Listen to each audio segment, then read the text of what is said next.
Welcome back. We're diving back into mental health strategies. In this next part, this is where things get kind of surprising. Oh, yeah. The source, it tackles this idea that technology is always the bad guy when it comes to stress. Like, can we actually use e-tech to help us chill out, be more resilient? I was intrigued. I got to admit, I'm with you. My knee-jerk reaction is always, oh, tech just adds to the stress. But okay, let's hear it. Right. It's all about information overload, feeling constantly connected. But the source flips that, saying tech can be a tool. Like this whole toolkit of apps and stuff designed to help us find more calm, more balance. So not just about getting the latest gadget then? No, it's about using what we already have, but more mindfully. Like Yep. they talk about these meditation apps, which, let's face it, they're everywhere now. Yeah. Calm, Headspace, all these, right? Offering guided meditations, sleep stories, nature sounds, things to help you unwind. I actually downloaded one a few months ago. I was surprised. It's really helped. It's like having a little meditation coach in your pocket. That's great. I used to think I needed total silence to meditate, but now pop in my headphones and I can find a few minutes of peace anywhere. That's the thing, right? It's so accessible. And the source talks about time management apps too, which for anyone who struggles with organization, Oh, lifesavers. time management apps. I'm all about those. Trello is my go-to. Work projects, grocery lists, even travel planning. It just helps me see everything I need to do, break it down into smaller chunks. My brain, it works better that way. I get that, visualizing it all. And there are so many out there, right? Trello, Todoist, Asana. Yeah. You find the one that clicks for you.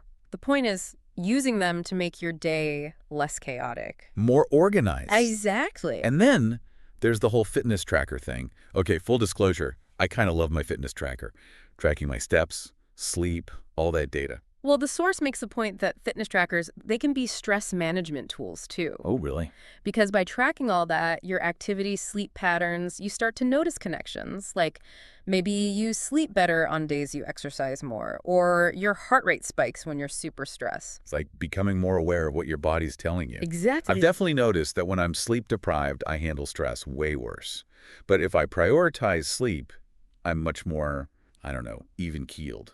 It makes a difference, It's right? huge. And that's what it's about, using this data to make healthier choices.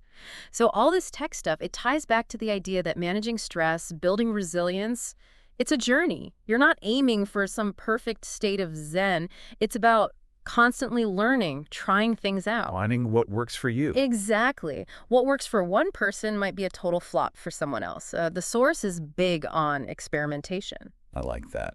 Try different things, see what sticks, be patient with yourself. It's about building your own stress-busting toolkit, personalized. That's it. And the source is clear. Even small changes, consistently, they add up over time.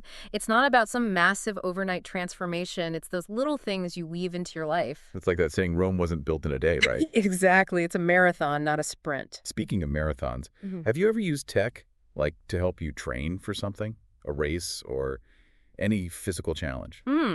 Actually, when I trained for my first half marathon, I use a running app. It tracked my mileage, pace, all that, and even had these guided runs like a virtual coach. No way. It was great. Seeing the progress, having that support, it really helped me push through when it got tough. That's so cool. So tech can be motivational too. Absolutely. It helps you set goals, see how far you've come, and connect with others who are doing the same thing. That sense of community, that can be huge, right? Yeah, Especially when you're struggling. you got it. Like having a whole cheer squad virtually to keep you going. I love that.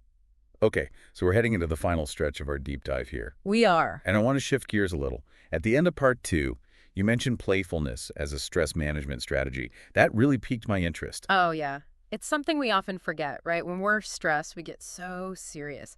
But playfulness, it's essential for well-being. Helps you relax, reduces tension, even boosts creativity. Okay, so we've covered a ton of ground here.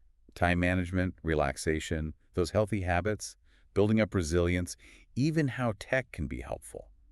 Yeah. So like we've built this whole arsenal of stress-busting weapons, Yeah, I right? like that, an arsenal. But as we wrap up our deep dive into mental health strategies, what are your big takeaways? What really stood out from this source?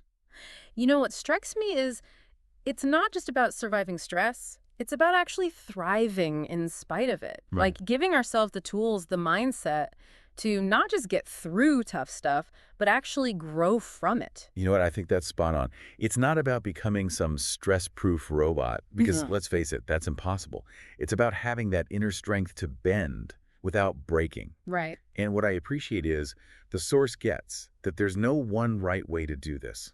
What works for me might not work for you. It's about finding what fits your life. Totally. The Yeah, source is all about trying things out, experiment, see what sticks, be patient. You're creating your own custom stress relief plan. I love that. And it's not about being perfect either, right? Oh, no. Some days you meditate for 20 minutes, other days you barely have time to breathe. It's the consistency that matters. Exactly. Making those practices a part of your life in a way that you can actually stick with. Right, you can enjoy. And remember, those small changes, they add up. It's like those little drops of water that carve out a canyon eventually. Speaking of small changes, before the break you were talking about playfulness as a way to manage stress. Mm.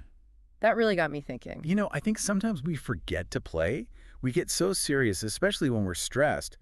But playfulness, it's actually good for us. Helps you relax, lets go of tension, can even make you more creative. I can totally see that. Sometimes when I'm overwhelmed, if I just do something silly, lighthearted, it totally shifts my energy. It's like giving your brain a break. Yeah. The source is all about finding ways to play more, right? They are. Could be anything. Spending time with a pet, doing a hobby you love, listening to music that makes you want to dance, even just laughing more. It's about giving yourself permission to not be so serious all the time, right? Tap into that inner child who knew how to have fun. And when you do that, you make room for joy, for creativity, for connection. Those are powerful things, especially when you're dealing with stress. It's so true. So as we wrap up our deep dive into mental health strategies, I want to leave our listeners with a question. What one small change, something we talked about today, are you most excited to try, and why? Ooh, good question. Take a moment, think about it. Maybe it's trying that breathing technique or downloading one of those meditation apps. Maybe it's building in more buffer time or just adding a little more fun into your day. It doesn't have to be huge. Remember, even small steps can lead to big changes. And this whole journey of managing stress, building resilience, it's ongoing, right? There will be good days, bad days. You'll stumble, you'll have breakthroughs. But the important thing is to keep going, keep learning, keep experimenting, and don't underestimate the power of even the tiniest positive change. Well said. So until next time, stay curious, stay resilient, and keep exploring what you're capable of. It's pretty amazing.